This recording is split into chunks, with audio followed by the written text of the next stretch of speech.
Hello guys, welcome back to Custom Gamer. Today we're going to have a look at another remix map. This one is of E1N2 and it's called the Remix of the Damned. So this is the second map of the first episode for Quake. The footage you're seeing at the moment is from the original game. Just had a quick blast through it just to see if I could still remember where all the secrets were.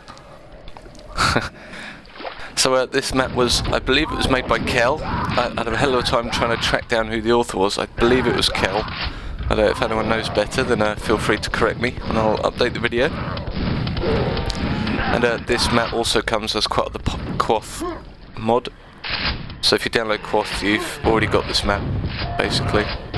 You just type in E1N2 Quoth as your map name, and you can load it and have a go. And it's fairly faithful to the original, actually. All the areas are pretty much the same shape and size. They're just obviously a bit more detailed. Some lighting tweaks and things like that. I think this new version is actually a little bit too bright. It's quite washed out in areas in terms of its lighting, which is a real shame. The original was quite dark and broody. But there's some fantastic additions as well, like some lovely detailing and an interesting kind of Easter egg area which I didn't know existed until I started recording the footage for this playthrough you're about to see. So I hope you enjoy that.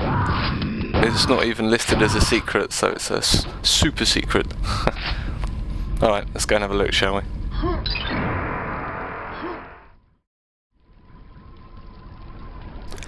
Okay, so instantly we've got that iconic scene from this map, which I'll never forget. The two grunts, the ogre in the middle. The first time I played this game, I remember just staring at that ogre the first time I saw it, like, you know, what the hell is that? So you can tell, lots of detail already that's been added. Lots of kind of indentations on the floor and things like that.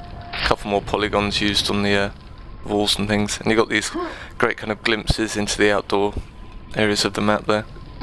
There's a couple of those just like behind windows that you can't actually get to, but just makes everything feel bigger than it actually is. That's nice. So here's the first secret. If you remember, this is a secret I got in the intro video. Just looks a little bit different now.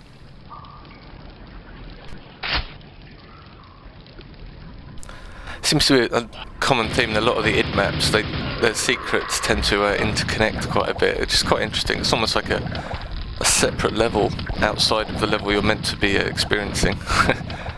I think the only custom map I can think of offhand that did this really well was Red 77, which was also by Kell, I think. So he's obviously in his element here.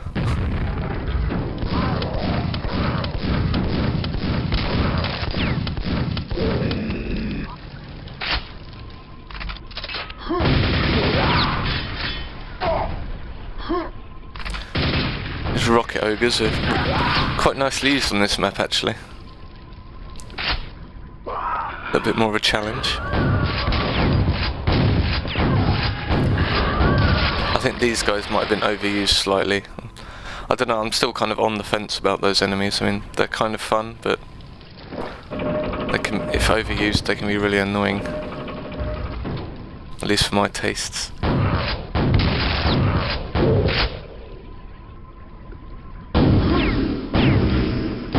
I think these spike shooters are the other part of the map which everyone remembers. It's shameful to admit it, but I did die to them on my first playthrough.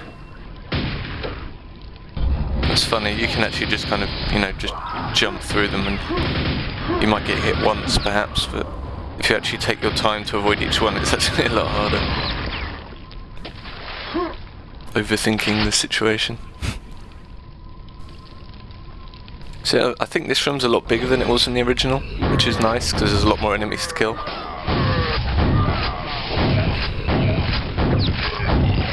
If you remember in the original it was just standard knights behind that wall rather than hell knights.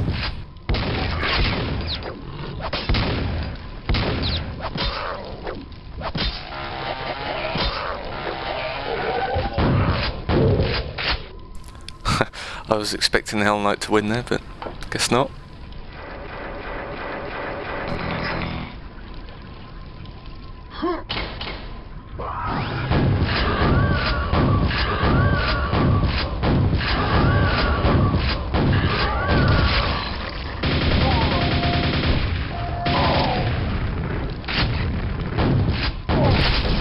So I really like this area. I don't really look up much until a bit later on, but it's got these brilliant like wooden cross beams up in the ceiling, which you don't really see until a bit later on, but they're really, really nicely done.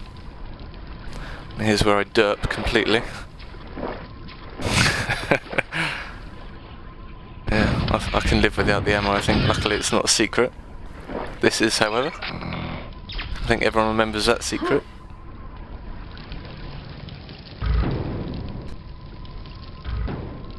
There you go, you get a quick glimpse of the beams there. Really nice. That's the thing I love about Quake. I mean, the architecture, while simple in geometry, it just looks really good.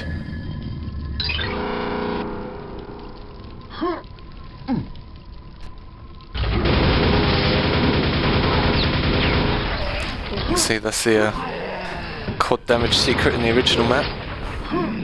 Pretty much the same here, but you just get a Trinity instead. The Trinity just increases all your nail damage. The other weapons aren't affected.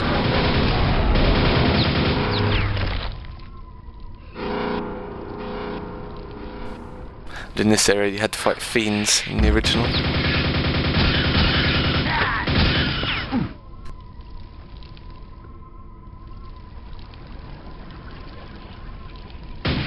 Now this button is what I found when I was recording footage.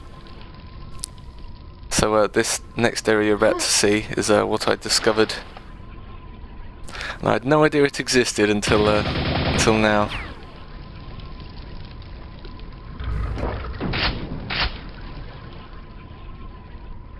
So I always wondered if there might have been an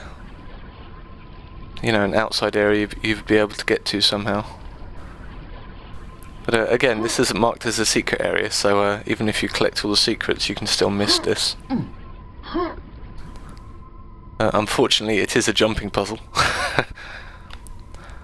And I'm terrible at jumping puzzles in Quake. You'd think that after, 16 years, 17 years, you'd be able to get the hang of the physics system, but no. Yeah, here we go. I won't make you guys sit through my ascent.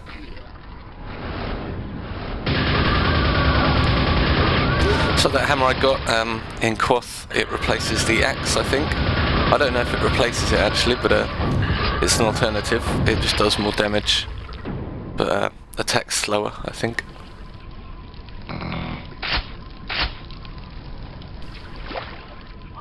Yeah, I was really happy to find that. I had absolutely no idea it was there.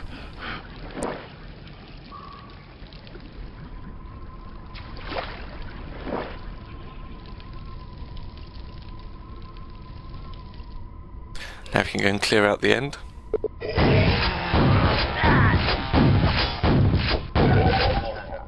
There are a lot of iconic moments in this map actually, more so than the first one even. I think like this door at the end, I remember it's just ingrained into my memory from the first time I played Quake.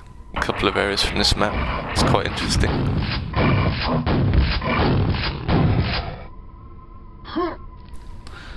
Alright, and that is that. So leave a comment, let me know what you thought of this map, guys. Give me your favourite E1 M2 memory. Again, it's quite an iconic map, so it'll be quite interesting to hear what you guys think. And I'll see you next time.